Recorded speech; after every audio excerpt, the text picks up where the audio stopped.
Hello mga ka-great, magandang araw po sa inyo lahat. Dito sa video na to ipapakita ko po sa inyo kung paano po ako nag-i-spray ng bioenzyme dito sa ating bagong na rotivate o bagong na tractor o bagong na araro na taniman. Unang-una po, hinayaan ko nga muna na sumibol yung ating mga dayami, yung mga rato natin at saka yung mga damo. Pinabayaan ko kung kumapal dyan sa palayan kasi nga po yan ay binabalik natin sa palayan para maging fertilizer. Now, prior sa pag-i-spray ng bioenzyme, unang-una, ginamitan ko po ito ng hand tractor na mayroong implement na spiral. Ito pong spiral implement ng hand tractor ay ginagamit natin to para mahiwa-hiwa yung lupa, no? At kasama na po sa inihiwa nito yung dayami, yung damo. Pinagpuputol-putol po nitong spiral na to.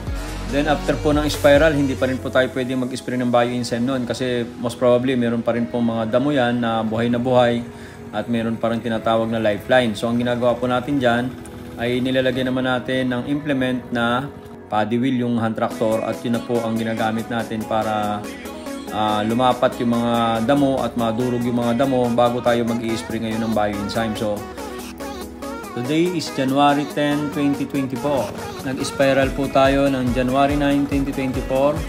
Tapos nag-hand tractor tayo na gamit ang paddy wheel January 10, 2024. Tapos ngayong hapon po nag-spray na rin po tayo ng bioenzyme.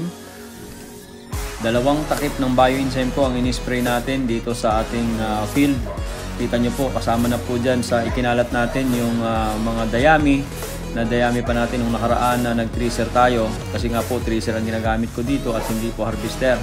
Kaya yung mga dayami natin ay binalik natin sa lupa, binalik natin doon sa mga pinitak at hinayaan natin mag-absorb ng tubig, then in-spray po natin ang bioenzyme po yun ngayon. Dalawang takip ng bioenzyme ang ginagamit natin per 16 liters of water. Ayan po, nakikita nyo si Michael na nag-i-spray at ang pag-i-spray po ay para ka rin nag-i-spray ng pangkol, no? Kung isang hektarya po ay makakaubos kayo ng 2 bote ng bioenzyme, hanggat maaari po ay kukulungin ninyo yung tubig at walang lumalabas. At kung sakasakali naman matutuyuan, ay pwede nyo pong papasukan ng tubig. Huwag nyo lang masyadong ipapaapaw doon sa pilapil yung tubig. So ngayon po is January 10, 2024. Bibilang lang po tayo ng 4 na araw hanggang 5 araw tayo po ay magsasabog na ng pre-germinated na seeds ng Jasmine 479. Ito pong ating demo na to ay hindi natin gagamitan na ng organic fertilizer. Wala na tayong idadagdag na Everlast organic fertilizer. Magtatanim na lang tayo, nilusaw lang natin yung mga biodegradable material. So ito po kasing lupa natin is rejuvenated soil na to. Nakapag-trial na po tayo nung nakaraan ng zero abono. Maganda po ang kinalabasan. At ngayon po lahat na po ito ngayon ay wala na po tayong gagamitin ng organic fertilizer. Walang organic, of course, walang lalong synthetic. Nada. Hindi po tayo gumagamit ng synthetic fertilizer dito. Marami pong demo trial na nakapaloob dito. Kasama na po yung gagamitin natin na herbicide. Bagong herbicide po ang gagamitin natin ngayon dito.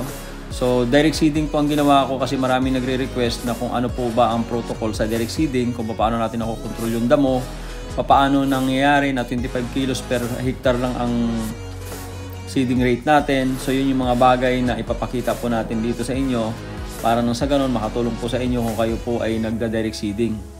So yun na nga po, after 4 days to 5 days, makikita nyo na po kung ano po ang itsura ng na-spray natin ng bioenzyme, anong klaseng putik.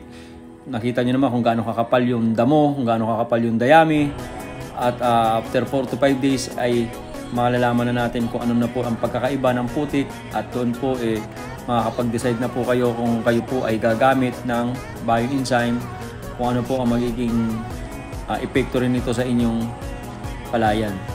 So yun po muna yung ating vlog sa inyo for today tungkol po sa tamang paggamit ng bioenzyme sa ating palayan during land preparation.